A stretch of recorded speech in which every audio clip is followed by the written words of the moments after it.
আমি তো শুনছি এনসিপির পরিচয় দিয়ে স্থানীয় পর্যায়ে বহু লোক বহুভাবে চাঁদাবাজি করছে, বহু লোক বহুভাবে এনসিপির পরিচয় দিয়ে, সমন্বয়ক পরিচয় দিয়ে, আহ্বায়ক পরিচয় দিয়ে বহু লোক বহুভাবে চাঁদাবাজি করছে।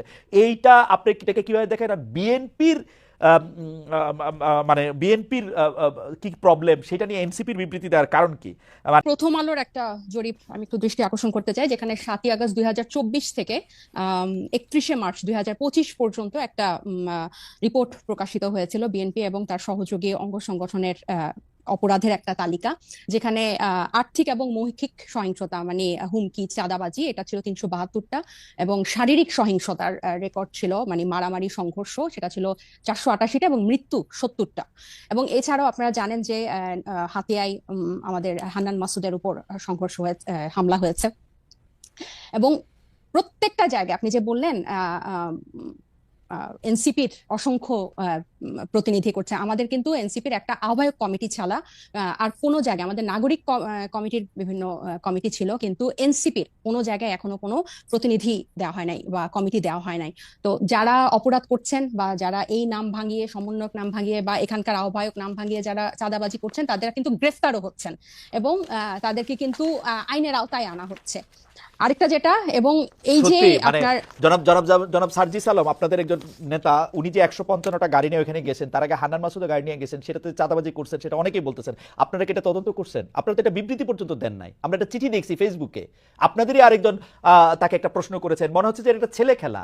একটা লোক 155টা গাড়ি নিয়ে শোডাউন করতেছে, পরে আবার ব্যাখ্যা দিচ্ছে যে এটা তার দাদার টাকা, বাবার টাকা। আপনারা এটা কিছু বলতেছেন না, কোনো রকম তদন্ত করতেছেন না। আপনারা বলতেছেন যে আমরা খালেদ ভাই গত এই ঈদের আগে এই সার্ভিসের ব্যাপারটা নিয়ে মনে হয় আমরা যে কয়টা গণমাধ্যমের সাথে কথা বলেছি, টকশোতে গিয়েছি, প্রতিনিয়ত এটা নিয়ে কথা বলেছি এবং এটার প্রশ্ন জবাবদিহি আনুষ্ঠানিক বিবৃতি দিয়েছেন। এনসিপি আনুষ্ঠানিক বিবৃতি দিয়েছে।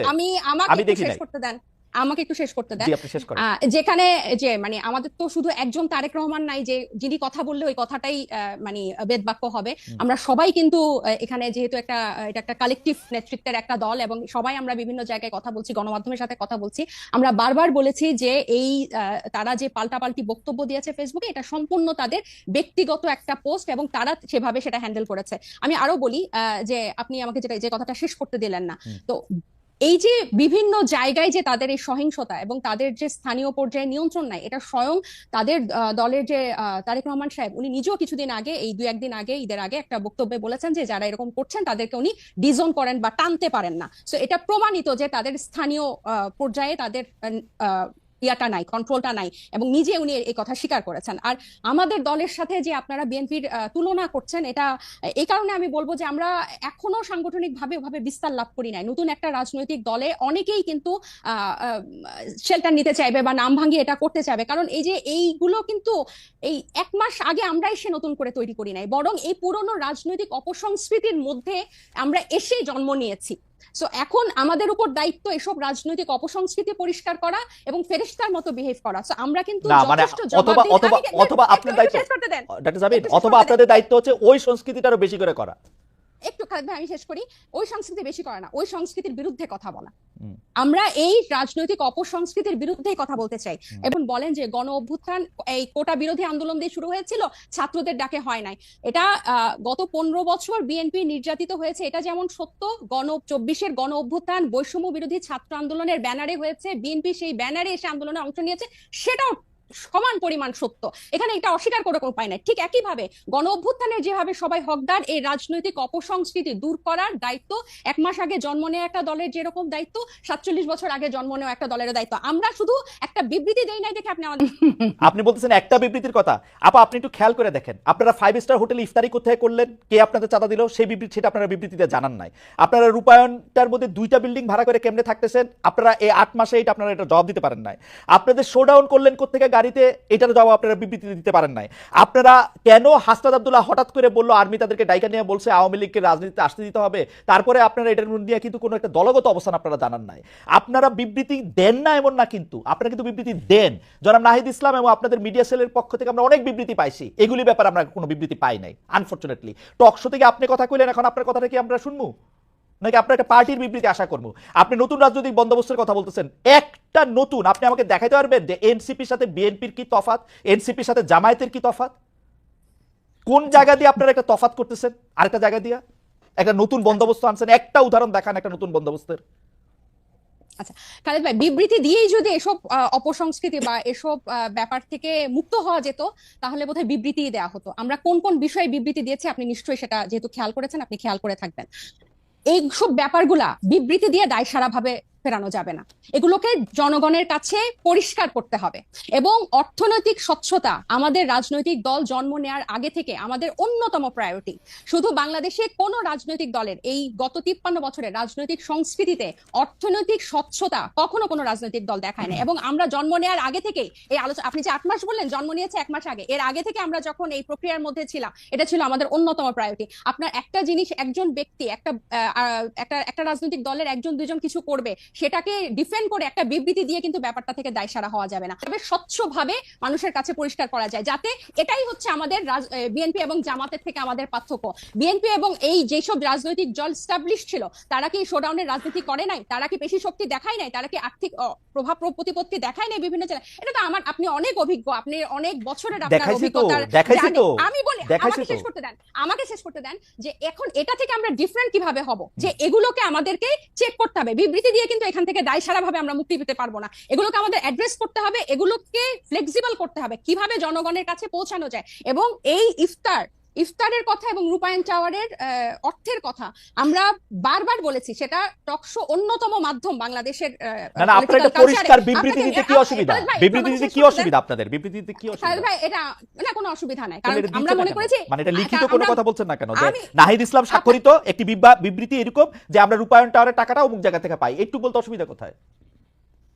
আপনি কি মনে করেন যে বাংলাদেশের যে দমন পীড়নের কালচার এই বিগত দশকগুলোতে ছিল, আপনাদের টাকা দিলে তারা দমন পীড়নের সম্মুখীন হবে?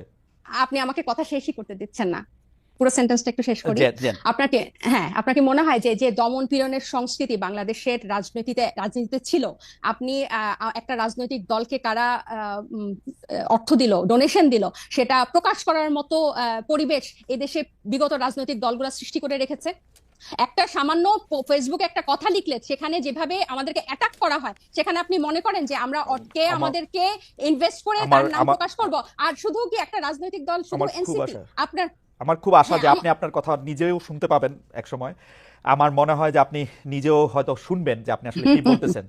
এটা আমার একটা আশা আর কি, আমার একটা আশা। আপনি অন্যান্য রাজনৈতিক দলের যে অর্থদান মানে ডোনেশন, এটাকে এই মুহূর্তে আমরা বারবার বলতেছি যে আমরা যেভাবে ক্রাউড ফান্ডিং করব বা যেভাবে আমাদের ক্রাউড ডোনেশন কালেক্ট করব, এটা স্পষ্ট একটা মাধ্যমে আমরা ট্রান্সপারেন্সির তখন কেমনে করবেন?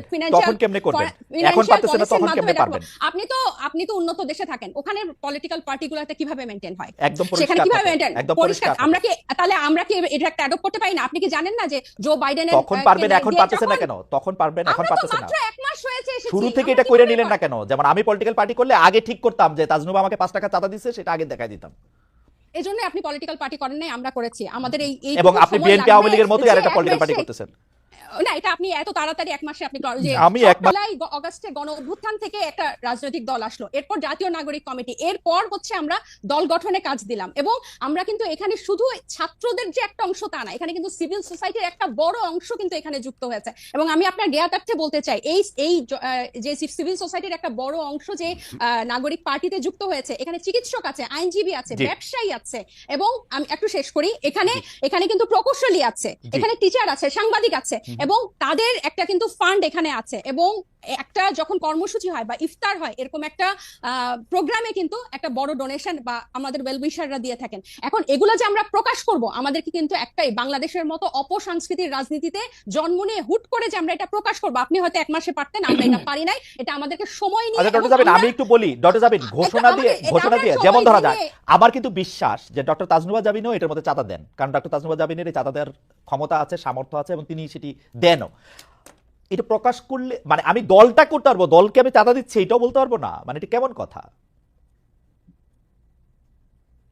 অবশ্যই বলতে পারবো, অবশ্যই, কেন বলতে পারবো না? আমরা তো একবারও বলছি না যে আমরা বলবো না, কিন্তু আচ্ছা। যারা একটা নতুন, আমরা তো একবারও বলি না যে খালেদ ভাই আমরা বলবো না আপনাকে, আমি বললাম যে আপনি যেসব উন্নত দেশে থাকেন সেসব দেশে কিভাবে হয়, আমরাও কিন্তু এগুলো বিভিন্ন ফলো করছি এবং আমাদের একটা আইটি টিম হয়েছে কিভাবে এই ওয়েবসাইটটা ডিজাইন করা যায়, যেখানে Okay. টাকা কিভাবে ঢুকবে এবং টাকা বের হবে দেখানো যাবে। কিন্তু 1 মাসের আগে আপনারা যখন এই প্রশ্ন ইফতারগুলো যখন হয় তখন 1 মাসও হয় নাই, ওই মুহূর্তে এটা কিভাবে প্রকাশ করব ওই পলিসিটা আমাদের হয় না, আমরা যেটা বারবার দেখছি, বারবার একই উত্তর দিয়েছি। রাইট একই উত্তর আপনারা দিয়ে গেছেন। আমাদের উত্তরও আপনার রাজনৈতিক দল হিসেবে আমাদেরকে একটু ক্ষমা ঘেন্না করে মায়ের কম দিয়ে আমাদের উত্তর একটু শুনে রাখেন।